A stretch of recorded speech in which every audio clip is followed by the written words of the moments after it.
Depuis plus de 2000 ans, les paraboles de Jésus traversent les générations sans perdre leur puissance.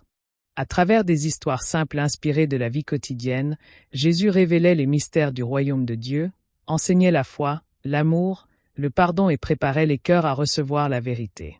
Mais ces récits ne parlent pas seulement aux hommes de son époque. Ils s'adressent encore à chacun de nous aujourd'hui. Car derrière chaque parabole se cache un message capable de transformer une vie. Bienvenue dans notre série, Les paraboles de Jésus. Découvrons ensemble le message que le Christ veut nous transmettre aujourd'hui.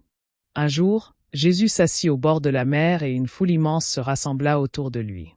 Pour enseigner les mystères du royaume de Dieu, il commença à parler en paraboles. La première d'entre elles allait révéler pourquoi certaines personnes croient en Dieu tandis que d'autres s'éloignent rapidement de lui. Dans Évangile selon Matthieu chapitre 13 le verset 3 à 9. Jésus raconta qu'un semeur partit pour semer ses graines. Une partie tomba le long du chemin et les oiseaux vinrent les manger. Une autre tomba sur un sol pierreux. Les plantes poussèrent rapidement, mais elles séchèrent dès que le soleil devint brûlant, car elles n'avaient pas de racines profondes. D'autres graines tombèrent parmi les épines, qui grandirent et étouffèrent les jeunes pousses. Enfin, certaines tombèrent dans une bonne terre et produisirent une récolte abondante, 30, 60 et même 100 fois plus que ce qui avait été semé. L'Évangile selon Matthieu chapitre 13 le verset 18 à 23. Jésus expliqua que la semence représente la parole de Dieu. Le chemin représente ceux qui entendent le message, mais chez qui le mal enlève immédiatement ce qui a été semé.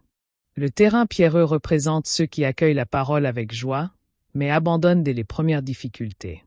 Les épines représentent les inquiétudes, les richesses et les préoccupations de ce monde qui étouffent la foi. La bonne terre représente ceux qui entendent la parole, la gardent dans leur cœur et portent du fruit. La véritable question est: quel type de terrain est mon cœur? Aujourd'hui encore, Jésus continue de semer sa parole. La seule chose qui détermine la récolte est la disposition du cœur qui la reçoit.